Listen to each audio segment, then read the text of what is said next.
Ja to musím povedať takto, lebo... Ale musím. 5 okresov na východe Slovenska, tam sa už rodí viacej Rómov ako nerómov. Vy tomu nerozumiete. Vy pripravujete veci z Bratislavy a ste neboli v teréne, pán minister. Vám poviem niečo o Lomničke, o obci Starej Ľubovni. V Lomničke sa rodí dneska 130 alebo 140 rómskych detí ročne. Vy potrebujete na taký objem, potrebujete školu, ktorá bude mať viac ako 1000 žiakov.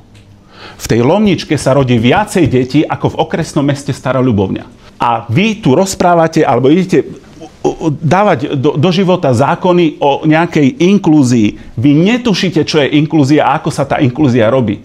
Ako chcete robiť inklúziu v Lomničke, kde je 1000 rómskych žiakov?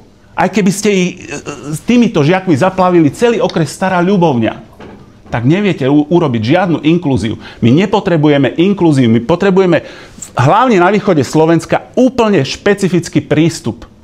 A ten, kto tam nebol, tomu nerozumie.